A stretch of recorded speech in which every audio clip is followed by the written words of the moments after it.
Hello everyone, and welcome to another Cut Rate Commander Precon Upgrade Guide, the series in which we give Precon decks a quick glow up without breaking the bank. My name's Grazzet, and today we'll be giving the Outlaws of Thunder Junction Most Wanted Precon $35 worth of upgrades to bring it up to Cut Rate standards. As usual though, be sure to like, comment, and subscribe if you like this content. Consider supporting the channel directly either via my Buy Me a Coffee or Game Nerds affiliate links in the description if you really like it, and be sure to stick around until the end of the video to see what builds we'll be covering next and what commanders you'll be voting for an upcoming episode. So, with that out of the way, let's start by taking a look at the commander and playstyle.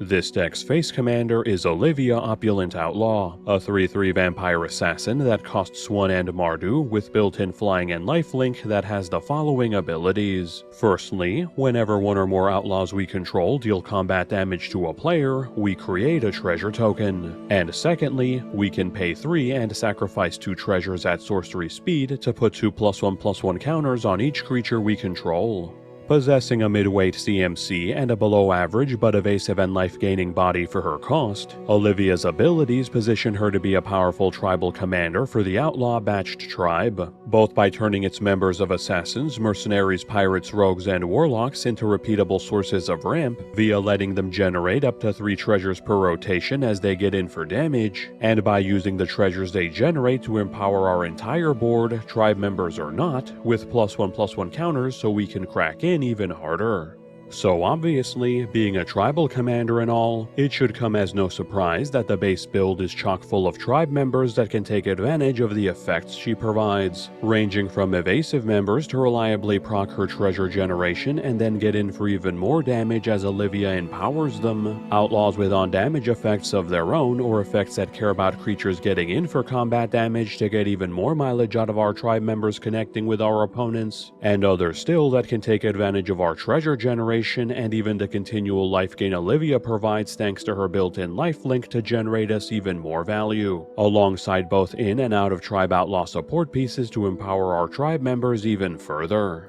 That, coupled with the decent selection of non-tribal treasure generation and treasure payoffs to empower and get the maximum use out of our treasure generation, leaves us with a very synergistic build out of the box that plays rather well as is. That said, we're here to upgrade this deck, so upgrade it we shall. This time by adding in even more outlaws to the build that either play into the treasure generation aspect of our game plan to ramp us harder and allow Olivia to grow our board faster, or outlaws that instead care about their fellow outlaws to empower and generate even more value off of them, as well as adding in some more non-tribal treasure generation and treasure payoffs to further augment the treasure-focused aspect of our game plan. And once we've used the remainder of our budget to refine our removal and wipes to include some of the best entrants our colors have to offer, we'll have elevated this already good deck into a great one that just goes to show that villains like Olivia not only have more fun, but also make a lot more money.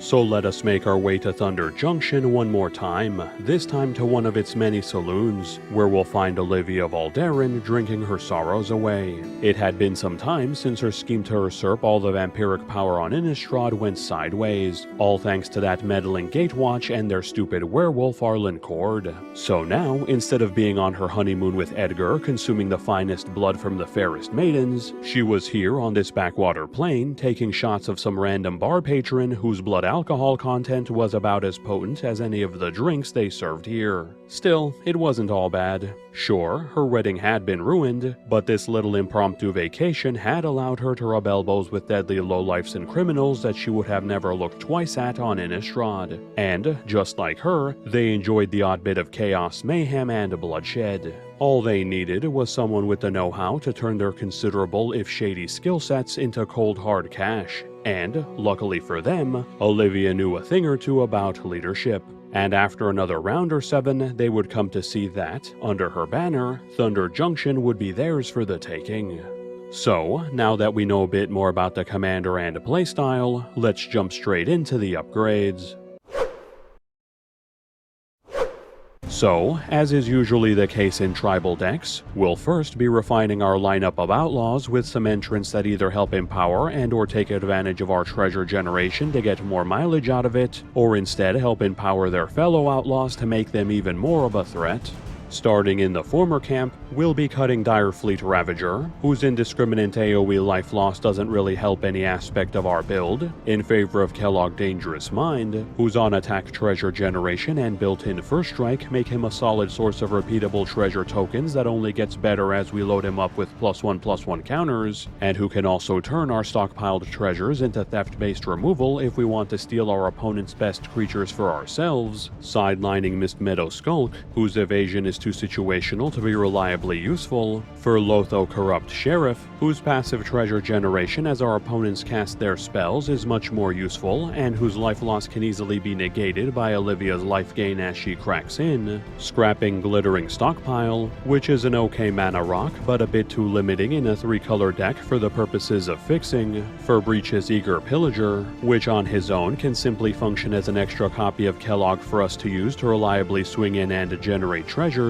but also gives us the option to repeatedly prevent blocks and impulse draws cards that only gets better as we swing in with the other 7 pirates in our deck, taking down the Bounty Board, which is another serviceable rock, but whose symmetrical draw I'm not a big fan of when we have better options already in the deck, to make space for Swashbuckler Extraordinaire, which creates a treasure as it comes down, and then uses our treasures to grant our creatures double strike as they crack in, to not only double our outlaws' damage output and allow them to more easily survive combat, but also to proc Olivia's treasure generation twice for even more treasure generation and ramp, and lastly, replacing Aetherborn Marauder, who admittedly can become a massive evasive threat but requires too much setup to get there, with Grim Hireling, which essentially functions as another 2 copies of Olivia to generate us even more treasures as any of our creatures get in for damage, and on top of that, lets us turn our treasures into repeatable non-destruction removal, making it well worth running despite its ridiculous price.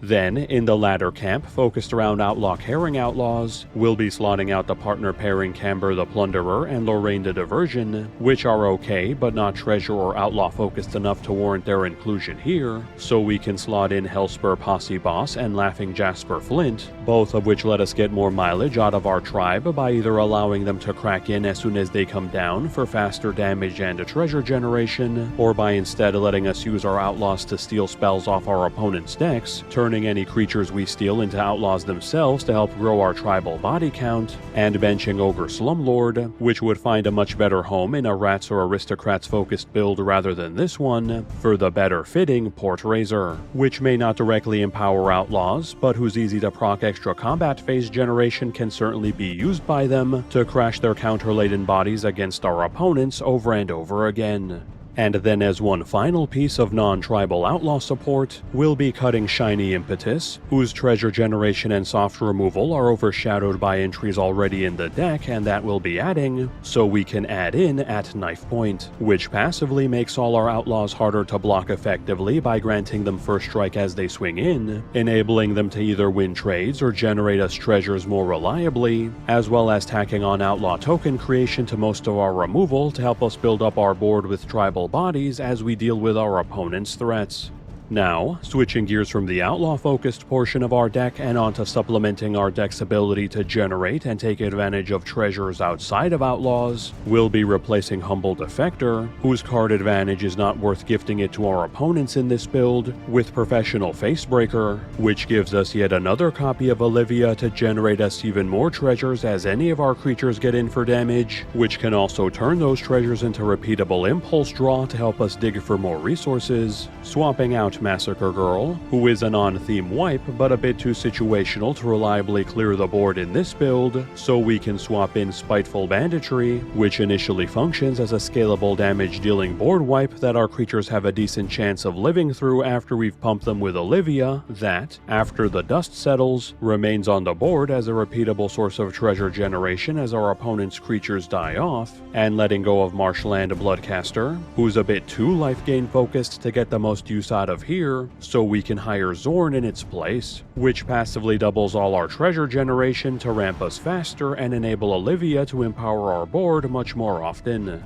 And finally, with the outlaw and treasure generation portions of our deck now refined, we'll be using the remainder of our budget to overhaul our removal and wipes to more reliably deal with our opponent's threats and clear the way for our outlaws to beat the treasures out of them, in which we'll be slotting out the temporary theft spell Mass Mutiny, the 2-vote dependent and slow removal spell Council's Judgment, the useful but unnecessary evasion granting Trailblazer's Boots, and the Badland Temple of the False God, to make space for Path to Exile, Swords to Plowshares, Anguished Unmaking, and a Generous Gift, the first pair allowing us to cheaply and efficiently deal with our opponent's otherwise resilient creature-based threats, while the second pair provides the build with incredibly flexible spot removal that we can use to deal with almost any type of permanent threat we may encounter, and replacing the much too expensive and restrictive spot removal / board wipe Hex with a one-sided board wipe Ruinous Ultimatum, which we should have no issues casting thanks to our massive amount of treasure generation, and effectively scours all our opponent's boards clean of all their non-land permanents while leaving ours untouched to either let us retake control of the board, or to enable an already established board to alpha strike in with no resistance. So, now that we've covered all 17 cards that we've upgraded from the core build, let's take a look at the breakdown for this Precon upgrade. Looking at the stats that matter to our game plan, we have 34 outlaws or sources of outlaw tokens and 12 sources that care about outlaws to enable and benefit from Olivia's interest in outlaws so we can reliably build up our board with them and empower them, along with 18 sources of treasure generation and 11 cards that care about treasures to improve and take advantage of the treasure-focused aspect of our deck for additional value. For general deck stats, we have 24 ramp sources, 16 card draw sources, 14 targeted removal sources, and 3 board wipes. Our ramp and draw being well above average, in large part due to us caring about treasures and wanting to be able to use them to cast as many spells as possible without running out of resources in doing so. Looking at our mana curve, we have an average CMC of 3.11, leaving us with a mid-weight curve that generally wants to make a beeline for Olivia as soon as possible, ideally alongside some cheaper outlaws and sources of treasure generation, and then using her evasive body to get her treasure-generating engine going.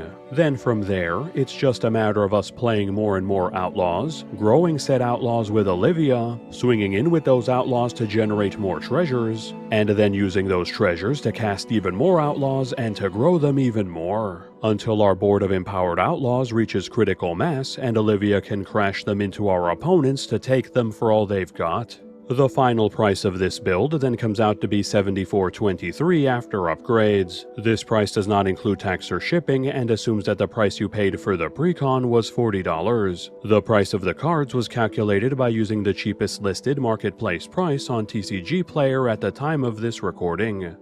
Now, if we want to add even more upgrades by going over budget, we can further improve upon the treasure generation side of our deck by replacing Tenured Incaster with Revel in Riches, which generates us even more treasures as our opponent's creatures die off, and it turns our treasures into a win condition if we can stockpile them, swap out Painful Truths for Black Market Connections, which can passively generate us more treasures, card advantage, and outlaws each turn as long as we keep paying life we can easily regain thanks to Olivia's lifelink as she grows herself, and benching Captivating Crew for Smothering Tithe, which will kick our treasure generation into overdrive as our opponents simply draw their cards. Though, if we have the budget and stomach to, we can improve our Outlaw suite by trading out the cheap Impulsive Pilferer and Direfleet Daredevil for the bank-breakingly expensive Ragavan Nimble Pilferer and Dockside Extortionist, both of which are tribe members and can generate us treasures to synergize with both aspects of our game plan, and only setting us back over $100 combined to do so, which if anything is flavorful since they are outlaws after all and they would try to rob us.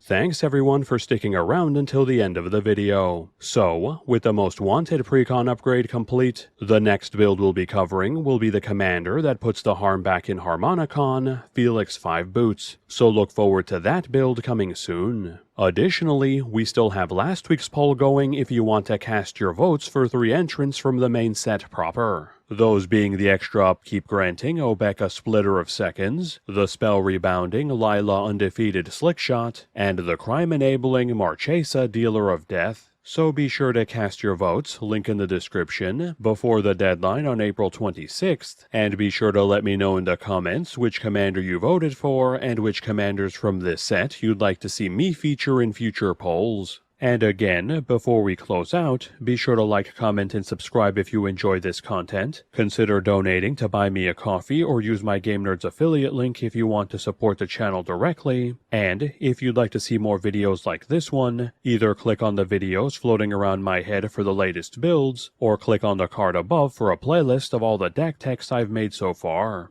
And with that, have a good one folks, and stay safe.